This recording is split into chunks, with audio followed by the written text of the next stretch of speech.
Hey, good evening and good week.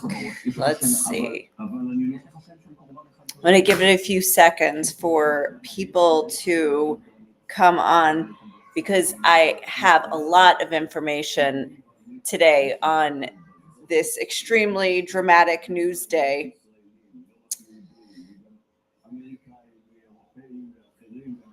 Okay.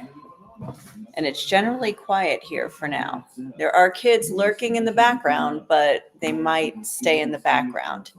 Okay, so anyway, I am going to get started. Today is Saturday, September 28th, and just about 24 hours ago, I did a live saying that the latest news was that Israel had possibly eliminated the head of Hezbollah, Hassan Nasrallah, in Beirut, in Lebanon. And we were waiting for confirmation. Now, Israel said, hey, Laura, thanks for joining. Israel had said that night that they targeted, it was was it, I think around 4:00 in the afternoon, was it? Now I don't remember. It's like really long, 24 plus hours now where you're just actually sitting, around waiting for the confirmation. So Israel said that they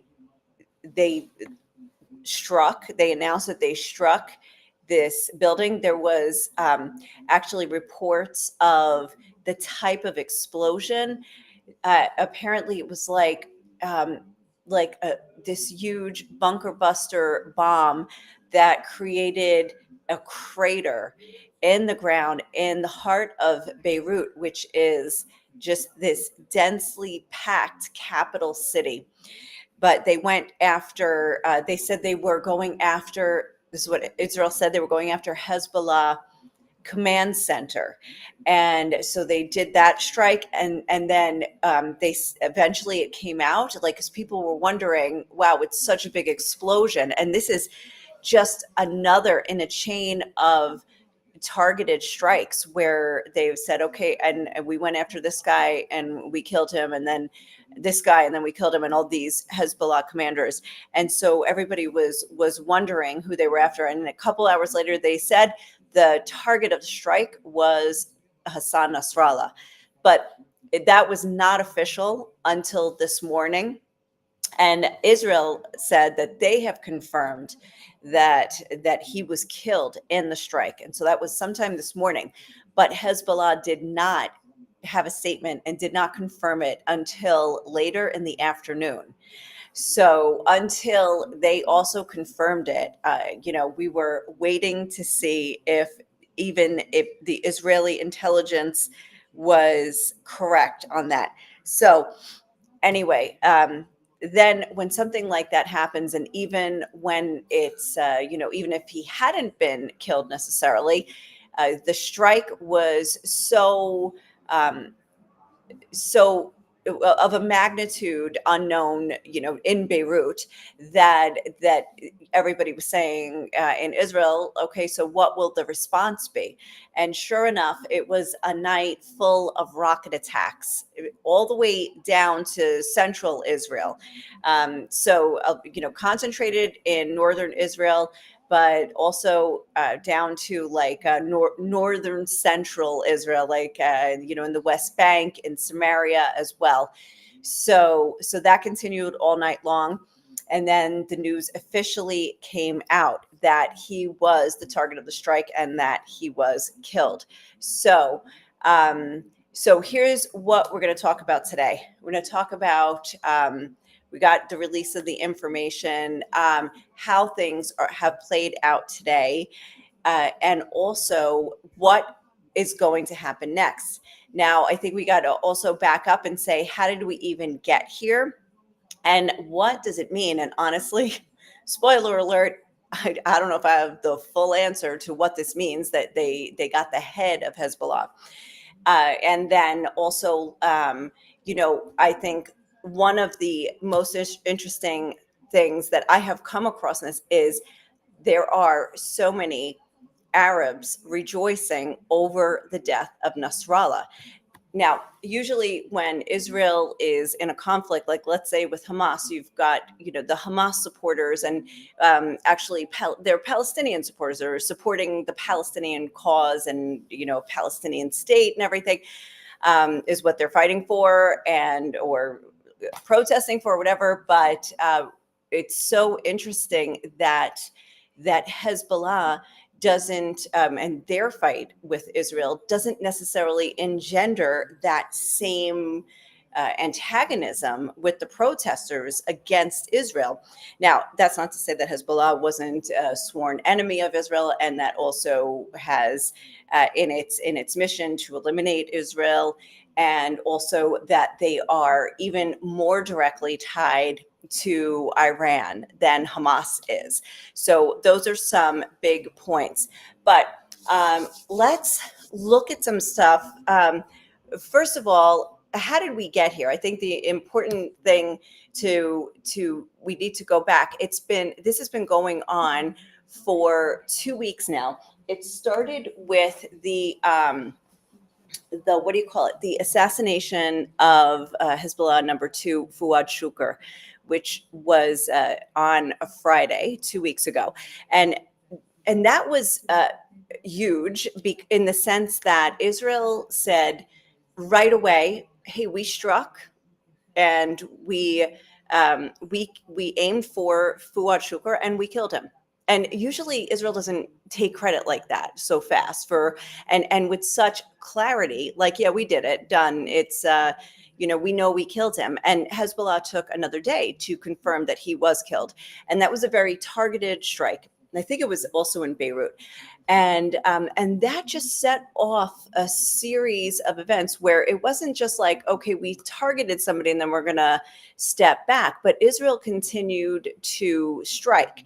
And when things seem to die down a little bit, and by the way, when they strike, it also draws out more of a response from Hezbollah. And there were a lot of rockets that came across in the last 2 weeks.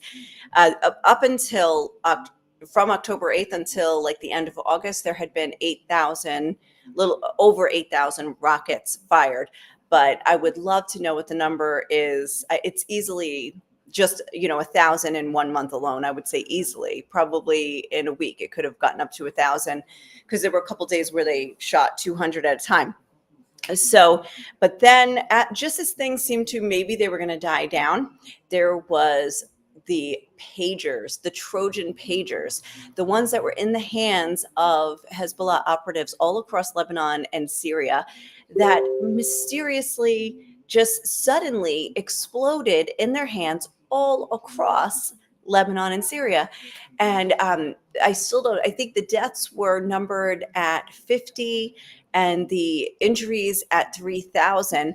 But some numbers, and I still don't even know how many pagers actually exploded. But they say that 1,500 operatives were somehow disabled, like whether they were killed or disabled, literally, they were taken out of the picture. And the next day, just as things again quieted down, walkie-talkies went off, and that was even more damaging because walkie-talkies are bigger, they held more explosives, so that went off. So then after that, there was series of, it was the Israeli Air Force struck weapon launchers and storage facilities all across Lebanon, and that went on for a while. At the same time, Israel was calling up ground forces. They were calling up their reserves. They moved a lot of the center. They made all sorts of announcements like, oh, we've added to the war, a new objective of the war, which is to be able to return the 60,000 residents who fled the north and were evacuated from the northern border, to return them to their homes. So then suddenly, then you hear like all the language, like for instance, we're moving the center of military operations from the south in Gaza, which again, you haven't heard of Gaza in the last couple of days, have you? So they're moving the center from Gaza up to the north. And then even last week when I was there, when I was driving up north, I saw like all of these military vehicles heading up there. So it looked like that Israel was laying the groundwork for a ground invasion by taking out these maybe traps and sites and anything that would have been launched big time at Israel. So anyway, so that's kind of like what was in everybody's minds, that okay, Israel's about to invade Lebanon.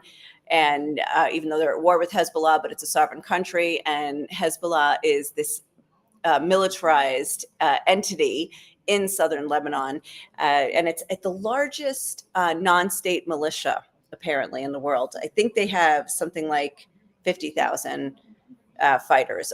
Anyway, don't quote me on that. So anyway, so you've got all this being laid, and then the groundwork being laid. Then you've got the United Nations going on, and Netanyahu, the Prime Minister of Israel, flies there. And of course, half the country is saying, how dare he leave during a time of war? And the other half of the country is saying, oh, good, he should argue our case. There's just a lot of politics behind the scenes in Israel all the time. So then he gave a speech that, I was thinking, man, who's a speechwriter?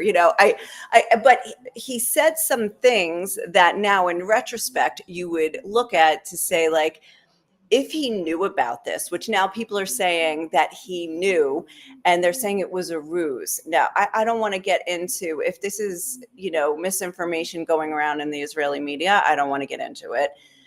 They're saying that perhaps he knew about it and it was a ruse to lure Nasrallah into a place where he wouldn't get, where he would feel like safe, like nothing's going to happen because the prime minister's not there.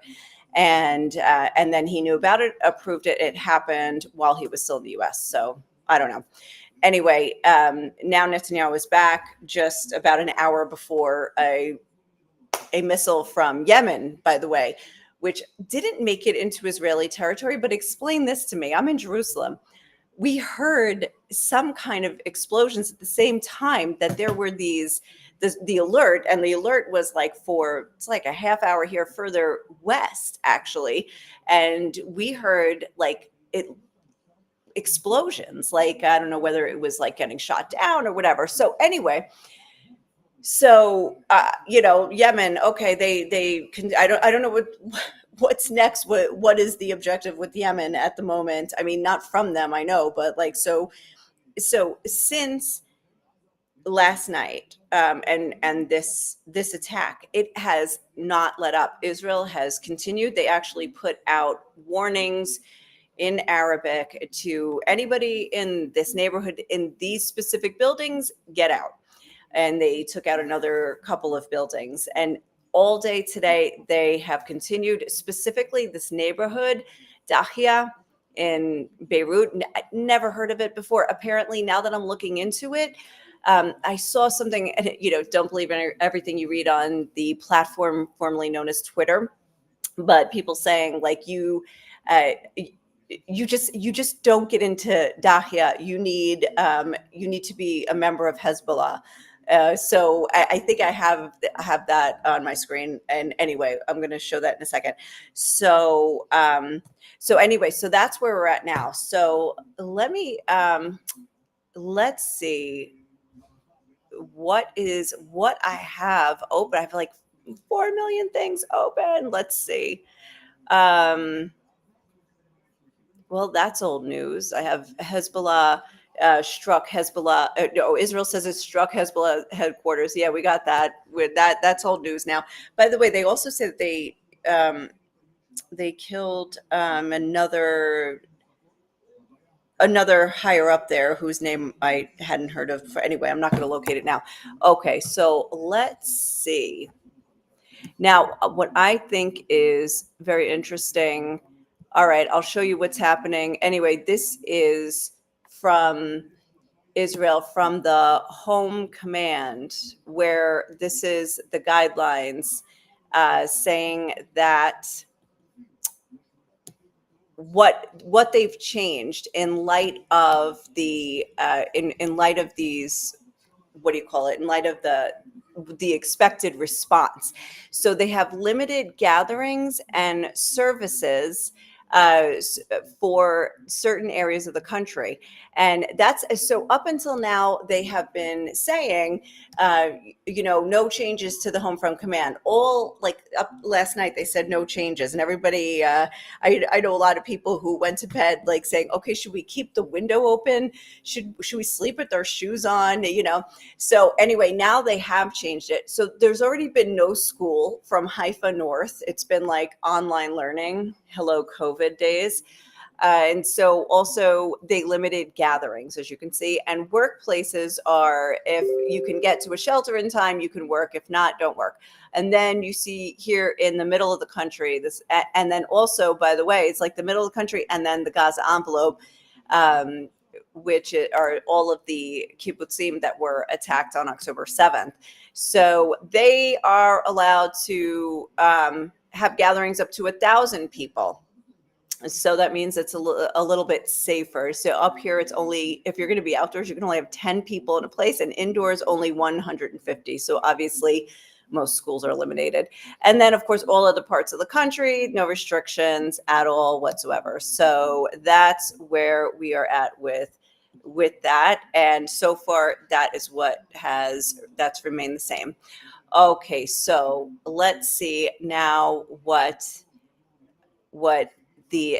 Israel says it was doing today. So in addition to other strikes that they've said, like, we're still striking Hezbollah headquarters, we're still striking this and that. They were in Dahia, but you see all over the map here what they say that they're going after weapons smuggling routes. So between Lebanon and Syria. And those are the ones in bright red. And then there's this like burgundy color. And they said those are weapons manufacturing sites. So that's what they say that they have been doing all day. So, and they even recently, right before I got on, there was another thing where they were actually, they said they were, what do you call it, going after, they just went after also somebody, another thing in Dahia, I think. So, all right. So this is the commander of the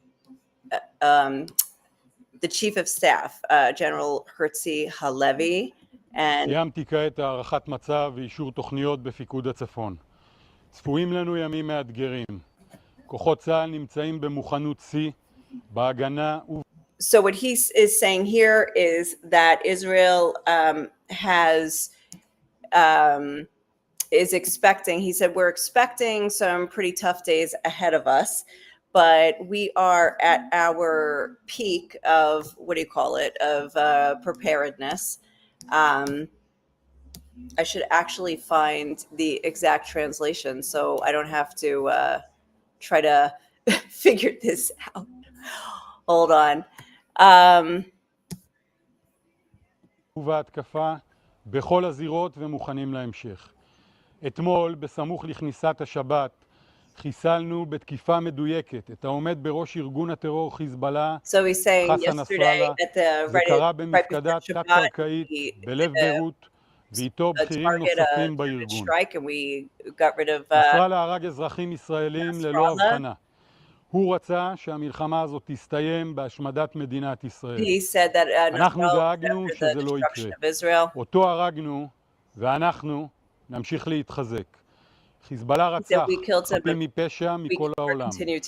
הוא החביא את אמצעי הלחימה שלו מתחת לבתי משפחות, נשים וילדים, והפך אותם בזה למגן אנושי. And he was using human shields and etc. etc. I gotta find the exact translation of this because that. Let me keep playing him. אנחנו לא נאפשר איום כזה על האזרחים שלנו. So we're not going אנחנו נחושים להמשיך ולהשמיד את ארגון הטרור חיזבאללה. Or threats like this. אנחנו נחושים להמשיך להילחם. יש לנו עוד משימות בכל הזירות. השמדת So he said also, we still have a lot of objectives on all different fronts. ארגוני הטרור על יכולותיהם, השבת החטופות והחטופים שלנו. And of course, like also the return of the hostages who are in Gaza. Remember Gaza? משימה עומדת לנגד עינינו כל הזמן, והשבת התושבים בצפון ובדרום לבתיהם בביטחון. השבוע תסתיים שנה. Residents get back to שנה במפקדי צה"ל ולוחמיו נלחמים באומץ וממשיכים גם עכשיו לפעול שאכן תכלה שנה על האירועים הרעים שהיו בה. צה"ל מחזק את המשפחות השכולות. אנחנו נמשיך ללכת בדרך הנופלים. עם רוח הלחימה וחוסן הציבור. All right. So anyway, then a lot of, rah-rah for, Israel and et cetera, et cetera. So anyway, so as you can see, Israel is still in a mindset of war. There was also a call up of apparently 3 more units. I don't know if it's if unit is the right word, but I don't know. And I don't know how many people that means. If you follow Israeli politics, just before this happened, we're actually looking at a debate over who should be drafted into the army, because the ultra-Orthodox are currently not drafted into the army. And so the secular Israelis and also the national religious Israelis who make up the bulk of the army were saying, we need help. It can't just be instead of getting more people to draft into the army, they actually raised the age of the reserves, so they can still go and get more reservists who are older. So anyway, okay, let me see what else I have up on here, because I have all of these random. Okay, we looked at that one, and we looked at that one. All right, that's it for that. So sorry, I'm talking to myself. I'm sorry about that. Okay. So here's an interesting one. Oh, Daniel, come on. We're on live right now. Okay, so, let me switch so you can see that and not me. Okay, what the Lebanese people really think of Hezbollah. So, so when was this article written? This is from 2024. So it is this year. I have some that are even further back. But this is really interesting, because this is what's coming up now that people are wondering about. It's not. I was so surprised when I saw all the rejoicing out there from Syrians and others out there, you will see, who were so happy about this. So so let's see a little bit what this says. This is Foreign Affairs, and let's see, it was written in July. So not knowing what was going to happen, right? But first of all, the important thing to know is that Hezbollah is a Shiite group, Shiite Muslims, so they're aligned with Iran more so than the Sunni nations. They apparently, I think the Shiites are a minority in Lebanon.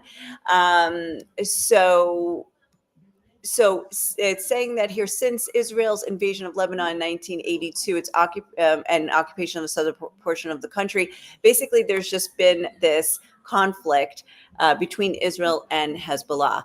And then Hezbollah jumped in on October 8th after Gaza. So it says if it did, such a war would take place in a country that is already, so talking about if Hezbollah actually joined full on with the war, it would take place in a country, being Lebanon, that is already on the brink. Ever since experiencing a near total collapse of Lebanon's economy in 2019, ordinary Lebanese have faced immense challenges. The depths of their despair is clear from the results of a nationally representative survey that organization Arab Barometer carried out between February and April 2024. So let me find the results of this. So, this is true. Like you see this part, historically, Lebanon was one of the Arab region's most affluent, developed, non-oil producing countries, but conditions there have deteriorated considerably, especially in recent years. 80% of the citizens say the availability and affordability of food is currently a problem. 68% reported sometimes or often running out of food before they could afford to buy more in the last month. Among the 7 predominantly Arab countries where we have conducted surveys since September 2023, Lebanese respondents reported by far the lowest satisfaction in the region with the provision of water, electricity, internet access, and healthcare. Lebanese respondents were also the most likely to say they've experienced weekly electricity outages. 92% did so, which is 43 points above the next worst performer, the Palestinian territories, which were just surveyed prior to October 7th. So also here, there is very little hope for the future. Only 13% of citizens think the situation will improve in the next 2 or 3 years. Okay. Hezbollah's rise in the last 3 decades has fundamentally altered the balance of power in the country, in Lebanon. As the most heavily armed non-state actor in the world, Hezbollah has been designated a terrorist organization by most Western countries. Within Lebanon, however, it operates as a legal political party and a security force. The group effectively governs most of the country, particularly in the south and east. Hezbollah also provides basic services to those living in the areas that it controls. I've been saying before, that they have this like welfare outreach. Neither the national government nor the Lebanese armed forces has the capacity to counter Hezbollah, meaning the group could effectively drag Lebanon into a war with Israel on its own. So that I found absolutely fascinating, that this is actually, this group based in the South is actually more powerful than the army itself.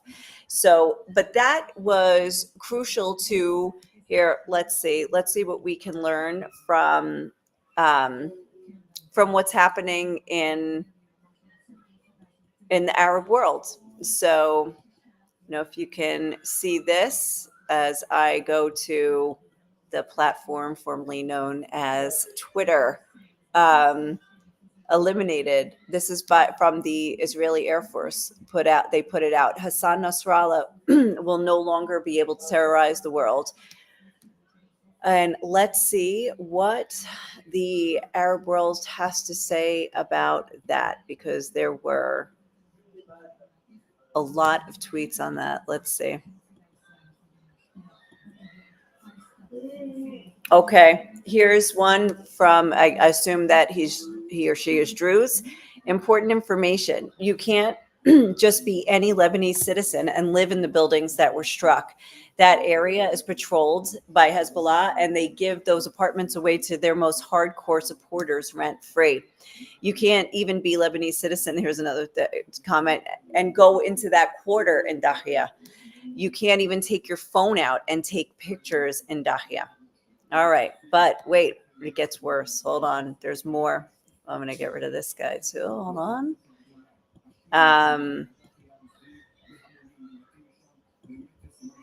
All right, let's see.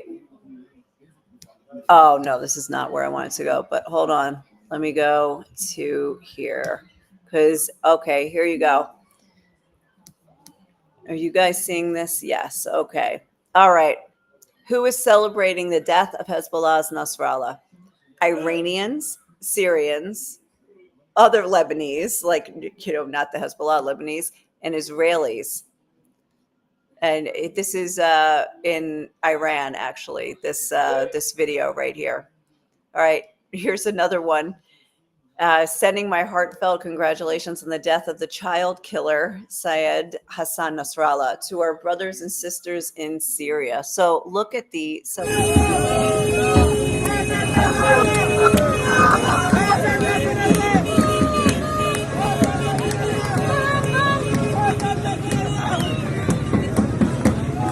Guys, this is in Syria. They were actually... ولك فطس حسن يا حسين وهي من اساس وهي من اساس مبارك يا جماعه مبارك الجميع يا حسين. When the October 7th attack happened, there were actually like Palestinians handing out sweets. This is a thing, like, you know, when you kill an enemy, you hand out sweets. And so this is what they're doing right now. It's just like shocking. All right, here's another one. Syrians in northwest Syria are celebrating rumors of Nasrallah's killing even before it was known that when it was confirmed that he was dead. They were...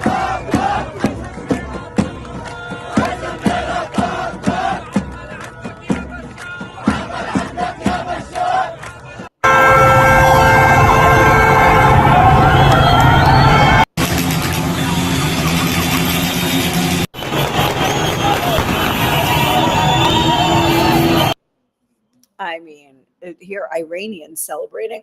That's the video we saw before. It looks like women, and it doesn't look like they're showing their faces because maybe they learned the last time. They learned not to do that. Here you go. Look, handing out sweets. So this again is in Syria.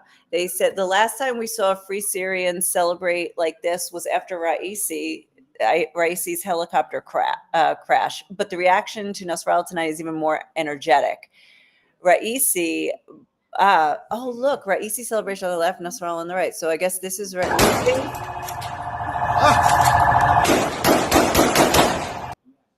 They're shooting off guns.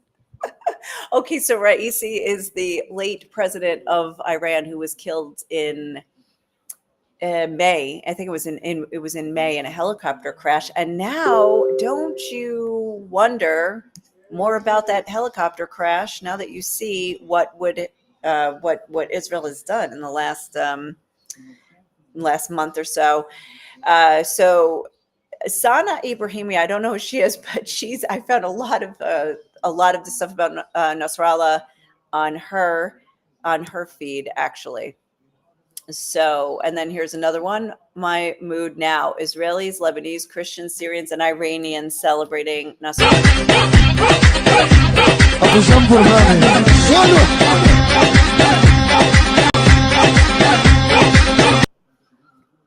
All right. So I am learning as I go along with this, but apparently Hezbollah, the reason the Syrians are so upset with Hezbollah is because they took the lead in they aligned themselves with Assad during the Syrian civil war, and they took the lead in attacking the rebels. And so they are big enemies now among the rebel groups in Syria. And so this was a big deal that for the Syrians, actually, that to get rid of them. So anyway, I thought that was amazing. All right, let's see what else I have here, because I have some more stuff. I'm just checking it out. All right, let's see what this one is. Get rid of that guy.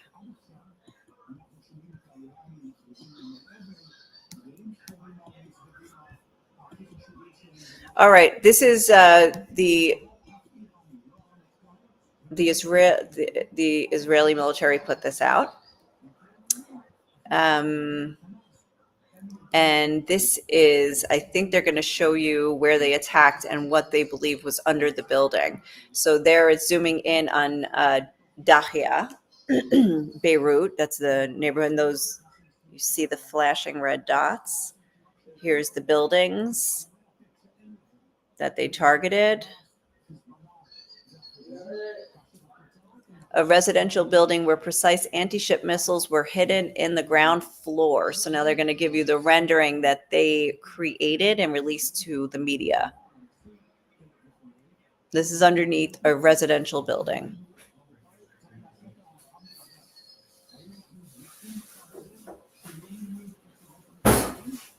No, it's still going. Okay. No, she is not done. Hi. People just walked in the house. Okay. So anyways, that's what the Israeli military put out. As far as what Hezbollah has put out, they put out the statement saying that he was a martyr. Hamas put out a statement put out their condolences to them. And by the way, even as we speak, they're saying there's more attacks in Dahia in this neighborhood. So it looks like they're not even stopping at this point.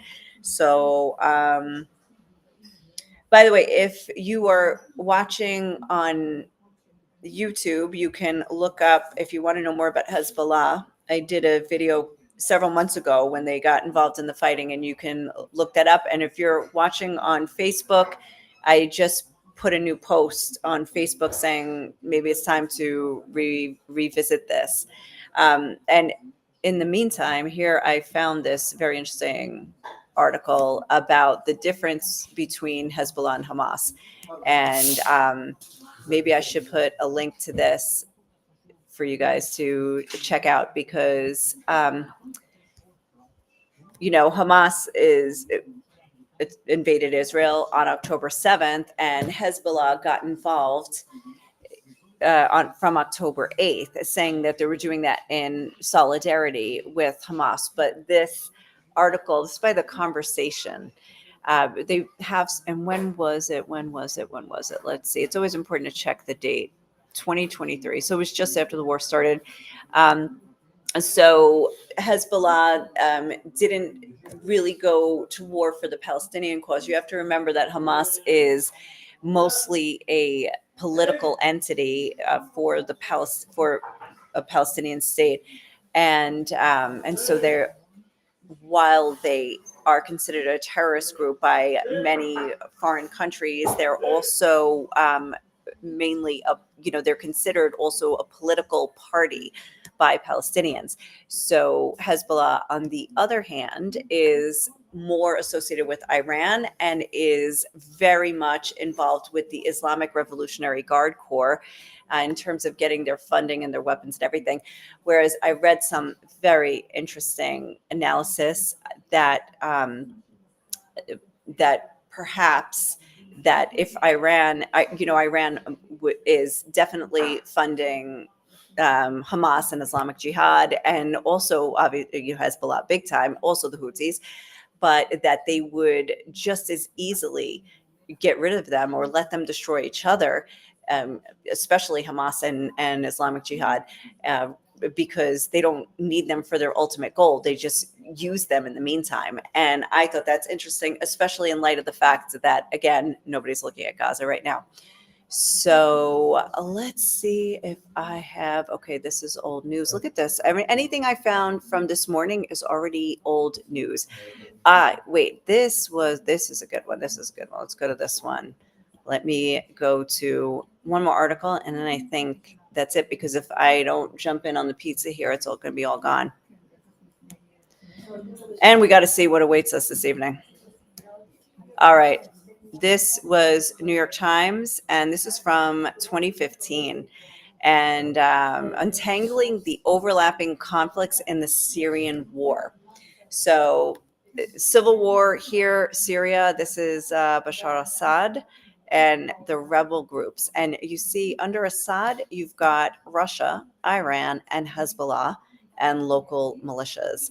And so this is why the rebel groups now are rejoicing over Hezbollah at least getting booted, because of the hell that they put the Syrian rebels through. Here you see them aligned: Russia, Iran, Hezbollah.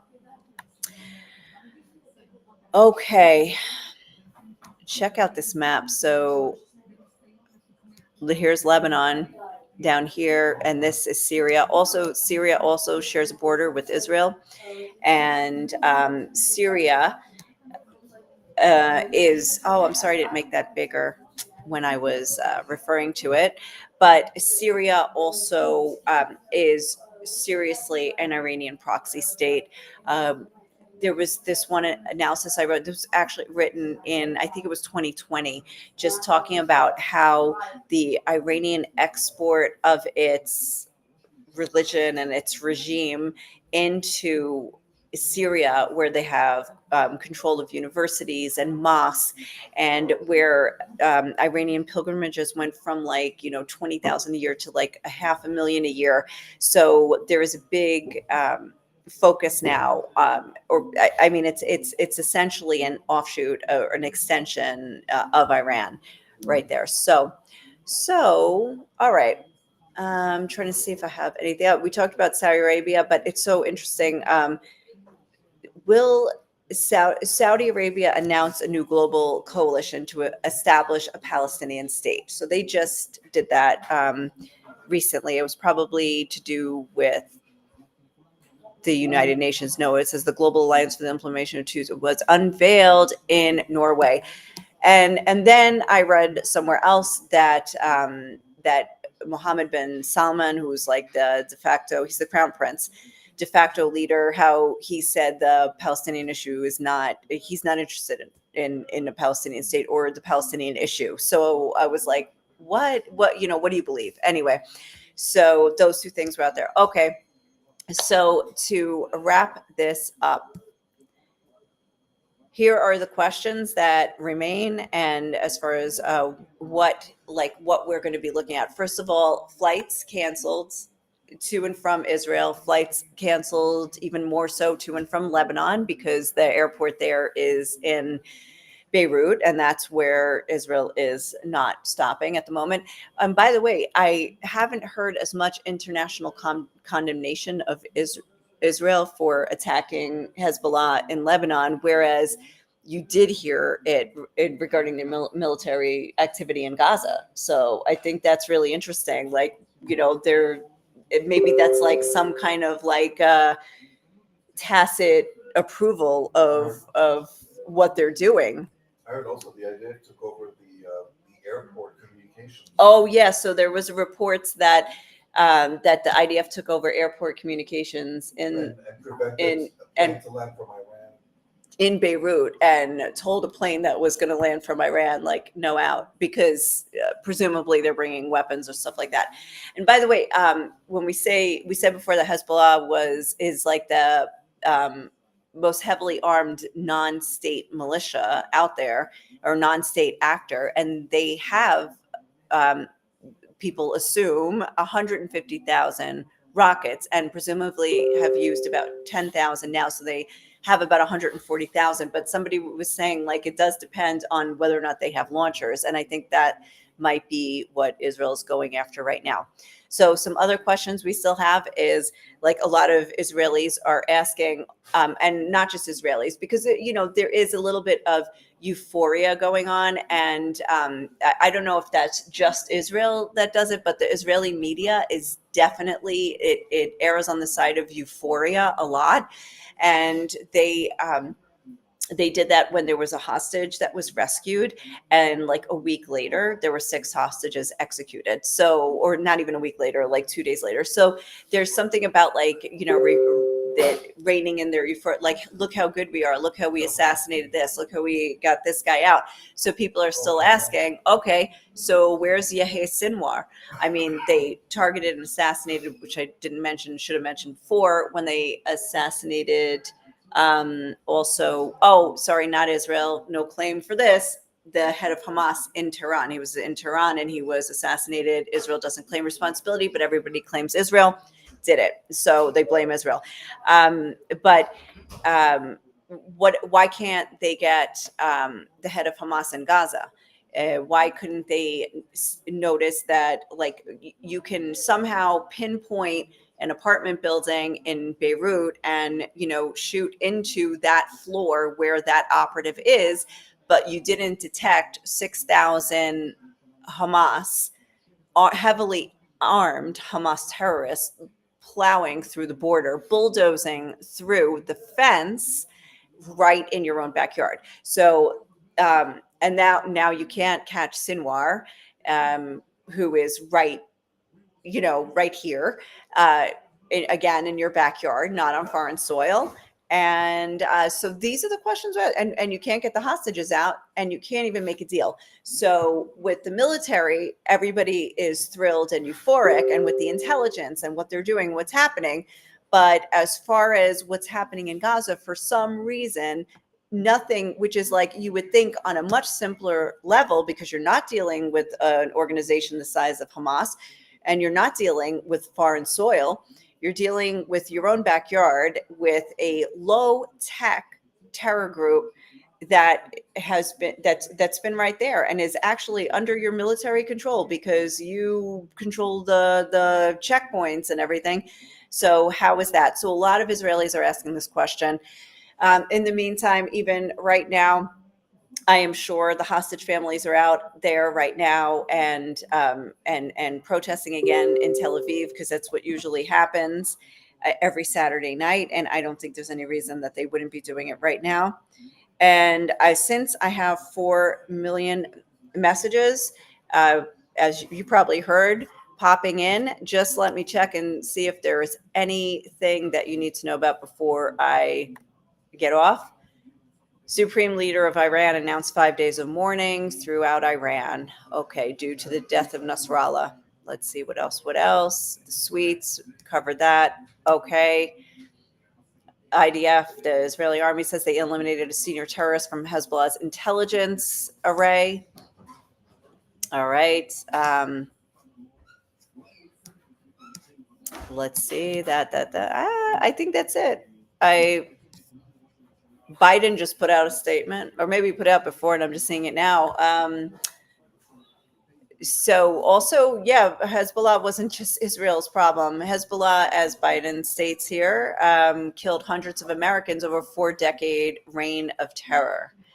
And his death from an Israeli airstrike is a measure of justice for many victims, including thousands of Americans, Israelis, and Lebanese citizens. Then he says at the end, the U.S. fully supports Israel's right to defend itself against Hezbollah, Hamas, the Houthis, and any other Iranian-supported terrorist groups. So anyway, this is, we don't know what's going to be in the next couple of days. We haven't had many rockets in the last few hours, and the question is always whether, is it because their capabilities have been severely damaged, or is it because they're cooking up a plan? And I don't know, but stay tuned to find out, because we'll know soon enough. But anyway, I'm going to go now. Thank you for joining. This was way longer than usual because there's just so much to say. And of course, my phone ringing, or not me. Okay. So anyway, thanks for joining, and stay tuned, and check out the Hezbollah video. It'd be interesting to see what I said. I don't remember what I said back then, but it might be all the more prescient right now. So